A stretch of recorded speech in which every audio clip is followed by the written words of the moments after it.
ஆன்மீக அன்பர்களுக்கு வணக்கம். நான் உங்கள் ஜோதிடர் ரவிச்சந்திரன், திருச்சி மேட்டுப்பாளையத்திலிருந்து. புரட்டாசி மாத ராசி பலன் எப்படி இருக்கும் 2025 வருஷம், இந்த புரட்டாசி மாதம் 12 ராசிக்கும் எப்படி இருக்கும் அப்படிங்கிற ஒரு விஷயத்தை இந்த வீடியோ வாயிலாக உங்கள்கிட்ட நான் ஷேர் பண்ணிக்கிறேன். என்ன சார் எல்லோரும் தான் ராசி பலன் சொல்கிறாங்க, மாத பலன் சொல்கிறாங்க, நீங்கள் என்ன சார் அப்படி வித்தியாசமாக சொல்ல போகிறீங்க அப்படின்னா, எல்லாருமே சொல்கிறதுக்கும் நம்ம சொல்கிறதுக்கும் ஒரு சின்ன வித்தியாசம் இருக்கும். ஏன்னா ஒரு ஜோதிடருடைய ராசி பலன் இன்னொரு ஜோதிடருடைய ராசி பலன் வந்து பார்த்திங்கன்னா ஒருத்தங்களுக்கு பொருந்தி இருக்கும், இன்னொருத்தங்களுக்கு பொருந்தாது. பொருந்தாதவங்களுக்கு அந்த விஷயம் வந்து யாருக்கு பொருந்தலையோ அது இன்னொருத்தங்களுக்கு பொருந்தி இருக்கும் அப்படின்னு ஒரு அமைப்பு வச்சுக்கலாம். சரி, நீங்கள் எதை பற்றி சொல்ல போகிறீங்க, இந்த புரட்டாசி மாதம் என்ன செய்யலாம், என்ன செய்யக்கூடாது, இதை பற்றி தான் நம்ம இதில் விரிவாக பார்க்க போகிறோம். ஃபஸ்ட்டு நம்மளுடைய முதலீடு செய்யலாமா செய்ய வேணாமா அப்படிங்கிற ஒரு கேள்வி. எது செய்யலாம் எது செய்யக்கூடாது, ரெண்டாவது ஒரு விஷயம், அப்பா அம்மாவுக்கு எப்படி இருக்கும், அதே மாதிரி எந்த கோயிலுக்கு போய் வழிபாடு செஞ்சால் நமக்கு நன்மையை தரும், யாருக்கு திருமணம் கைகூடும், அதே மாதிரி யாருக்கு காதல் வந்து சக்ஸஸ் ஆகும், காதலால் பிரச்சனை இல்லாமல் வாழ்க்கையில் செட்டில் ஆகக்கூடிய அமைப்பு இருக்கும் அப்படின்னு, கடன் யாருக்கு தீரும், அதே மாதிரி ஒரு மருத்துவ சிகிச்சை எடுத்துகிட்ருக்குறோம், இது எங்களுக்கு வந்து இந்த ட்ரீட்மெண்ட் எப்போ வந்து முடியும் அல்லது கட்டுக்குள்ளார இருக்கும், எப்போது சரியாகும் அப்படிங்கிற ஒரு அமைப்பு, வீடு யாருக்கு அமையும் அப்படின்னு பலதரப்பட்ட கேள்விகள் நம்ம இந்த ராசி பலனில் வந்து பார்க்க போகிறோம். கன்னி ராசி ஆன்மீக நண்பர்களே, உங்களுக்கு புரட்டாசி மாதம் எப்படி இருக்கும், எது செய்யலாம் எது செய்யக்கூடாது, எந்த கடவுளை வணங்கலாம், எதில் முதலீடு செய்யலாம், காதல் எந்த நேரத்தில் வெளிப்படுத்தலாம், ஓகேங்களா, திருமணம் எந்த நேரத்தில் நமக்கு கை கூடும் அப்படிங்கிற ஒரு விஷயத்தை தான் இதில் வந்து பார்க்க போகிறோம். வாங்க, இப்போது புரட்டாசி மாதத்தில் என்ன பலன் நடக்கும் அப்படின்னா, உங்களுடைய ராசியிலேயே தான் சூரியன் இருக்கிறார், உங்களுடைய ராசியிலேயே தான் புதன், உங்களுடைய ராசிநாதன் புதன் உச்சம் அடைகிறார். நீங்கள் தகவல் தொடர்பு சார்ந்த எந்த விஷயத்தை தொட்டாலும் நல்லா வரும்.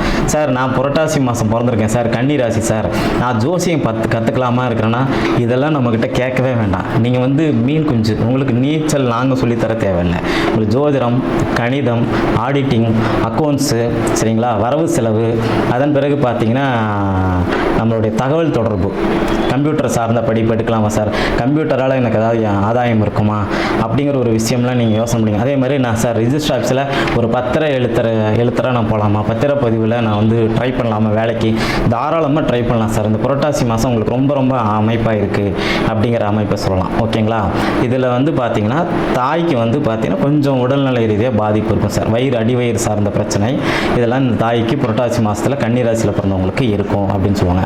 ஜாதகரே என்ன பண்ணுவார் அப்படின்னா, டைமுக்கு சாப்பிடாம அப்படியே அதற்கு தகுந்த மாதிரி இவங்களுக்கு வேலை அலைச்சல் இதெல்லாம் இருக்கும், சாப்பாடு சார்ந்த பிரச்சனை, நேரத்துக்கு டைமுக்கு தூங்க முடியாத ஒரு அமைப்பு, இதெல்லாமே இவங்களுக்கு இருக்கும் அப்படின்னு சொல்லலாம் இந்த புரட்டாசி மாதம் பொறுத்த வரைக்கும்.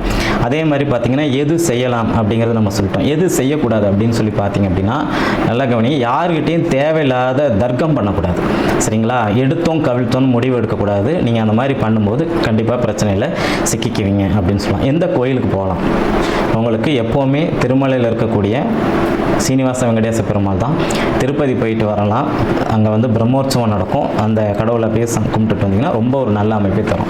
சரி, அதே மாதிரி உங்கள் ராசிக்குள்ளார உத்திர நட்சத்திரம் இருக்குது, சபரிமலைக்கு இந்த விசுவுக்கு போகிற மாதிரி அமைப்பு இருந்தாலும் போயிட்டு வாங்க, அதுவும் உங்களுக்கு நல்ல ஒரு சிறப்பான ஒரு பலனை தரும். முருகப்பெருமானை வழிபடும் போது மட்டும் உங்களுக்கு இன்னும் கூடுதலான ஒரு நல்ல பலன் வந்து தரும். சார் ஒரு சில பேர் கேட்பாங்க, சார் எனக்கு வீடே அமையல சார், இது வரைக்கும் நான் 2-3 வீடை கட்டி எல்லாத்துக்கும் கொடுத்துருக்கேன் சார், எனக்கு என்ன வீடு கட்டலையே அப்படின்னு இருப்பாங்க. ஒன்றும் இல்லை சாமி, நீங்கள் எல்லாமே என்ன பண்ணுறீங்க, முருகப்பெருமானை, பழனி மலையில் இருக்கக்கூடிய முருகப்பெருமானை இந்த புரட்டாசி மாதம் வந்து விரதம் இருந்து, சஷ்டி திதியில் விரதம் இருந்து முருகப்பெருமானை போய் சேவிச்சுட்டு வாங்க. கண்டிப்பாக உங்களுடைய பழைய பொருள் பழைய சொத்து விற்காமல் இருந்துச்சுன்னா வித்துரும்.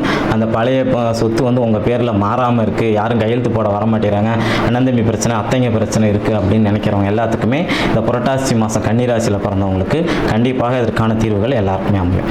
கடன் வந்து தீரும், எப்போ தீரும் அப்படிங்கிற ஒரு அமைப்பு வந்து இந்த கன்னிராசியில் பிறந்தவங்களுக்கு கேட்குறாங்க.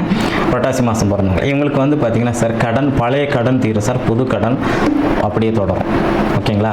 ஒரு 20,000 கடன் இருக்குது, 20,000 கட்டிட்டாருன்னா இன்னொரு 20,000 வாங்குவாங்க அப்படிங்கிற அமைப்பு. ஆனால் இந்த இப்போ புதுசாக வாங்கக்கூடிய 20,000 பணம் அது சீக்கிரமாக உடைப்பட்டு போகும் அப்படிங்கிற ஒரு அமைப்பு வந்து தெரியும். நோய் வந்து இந்த அமைப்பு சார், நோய் வந்து சார் உங்களுக்கு ஒரு பெரிய தாக்கத்தை ஏற்படுத்தாது சார், சரிங்களா. இவங்களே மருத்துவராக இருப்பாங்க. இந்த கன்னிராசி புரட்டாசி மாதம் பிறந்தவங்கள நான் பார்த்த வரைக்கும் நிறைய பேர் வந்து மருத்துவராக இருக்காங்க. இவங்க நோயை தீர்க்கக்கூடிய ஆளாக தான் இருப்பாங்க, தவிர இவங்க நோயாளியாக இருக்கிறதுக்கு வாய்ப்பில்லை. அதனால் இந்த புரட்டாசி மாதத்தில் கன்னிராசிக்காரங்களுக்கு நோய் சார்ந்த எந்த கவலையும் கிடையாது. மலை மேலே இருக்கக்கூடிய பெருமாளை போய் சேவிச்சுட்டு வர்றது ரொம்ப நல்லது. வீடு எப்போ அமையும்னு சொல்லி கேட்குறீங்க. வீடு அமையக்கூடிய பலன் வந்து பார்த்திங்கன்னா ரொம்ப சிறப்பான ஒரு அமைப்பு தான் இருக்குது, சரிங்களா. கடன் வாங்கி தான் நீங்கள் வீடு கட்டணும், சரிங்களா. எடுத்தோடனே உங்களுக்கு மற்றவங்களை போல் கொஞ்சம் எளிதிலலாம் உங்களுக்கு வீடு வந்து அமையாது. கொஞ்சம் இல்லை தாமதித்து தான் உங்களுக்கு வந்து அந்த வீடு மனை வாகனம் சார்ந்த ஒரு விஷயம்லாம் உங்களுக்கு வந்து கிடைக்கும் அப்படின்னு வந்து சொல்லலாம். தொழில் நல்லா பாருங்கள்.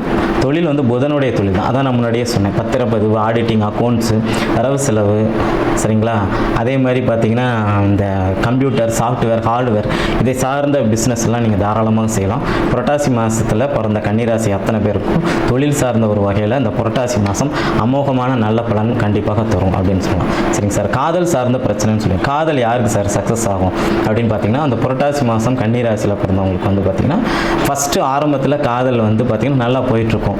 அதன் பிறகு பார்த்திங்கன்னா சின்ன சின்ன நெருடல்கள், ஊடல்கள் இதெல்லாம் வந்து விரைவில், அதாவது முடிவில் இவங்களே காதலை ஜெயிச்சு திருமணம் வரைக்கும் இந்த அமைப்பை கொண்டு போய் விட்டுரும் அப்படின்னு சொல்லுவாங்க. சரி, இவங்களுக்கு திருமணம் சார்ந்த அமைப்பு எப்படி இருக்கும் அப்படின்னா இந்த கன்னிராசிக்காரங்க அத்தனை பேருக்குமே புரட்டாசி மாத பலன், புரட்டாசி மாதம் வந்து திருமணம் வந்து உறுதியாகி அதுக்கு அடுத்த மாதமான ஐப்பசியில் திருமணம் நடப்பதற்கு வாய்ப்புகள் 100% அதிகம் இருக்குது அப்படின்னு சொல்லலாம். தந்தையாரை பொறுத்த வரைக்கும் பார்த்தீங்க அப்படின்னா இந்த புரட்டாசி மாதம் முழுக்க பார்த்திங்கன்னா சற்று கவனமுடன் இருப்பது நல்லது. எல்லா விஷயத்துக்கும் நம்ம வந்து மகாவிஷ்ணுவை வழிபடும் போது பார்த்திங்கன்னா உங்களுக்கு 100% ஒரு நல்ல அருமையான ஒரு பலன்களை வந்து கண்டிப்பாக தரும். புரட்டாசி மாதத்தில் பிறந்த அத்தனை பேருமே சொல்கிறேன், புரட்டாசி மாதத்தில் வேறு எந்த ராசியில் நீங்கள் பிறந்திருந்தாலும் சரிங்க சார், புரட்டாசி மாதத்தில் பிறந்த யாராக இருந்தாலும் நீங்கள் பெருமாள்கிட்ட போயிட்டு ஒரு துளசி மாலையை சாத்தி எனக்கு இந்த பிரச்சனை இருக்குது அப்படின்னு சொல்லி நீங்கள் வேண்டுதல் வச்சிங்கன்னா கிட்டத்தட்ட 100% அந்த வேண்டுதல் பலிக்கும். உங்களுடைய பிரார்த்தனைகள்லாம் பெருமாள் வந்து பரிசீலனை செஞ்சு உங்களுடைய நியாயமான கோரிக்கைகள் அத்தனையும் நிறைவேற்றி கொடுத்து உங்களை நல்லபடியாக வச்சிருப்பார் அப்படின்னு சொல்லலாம்.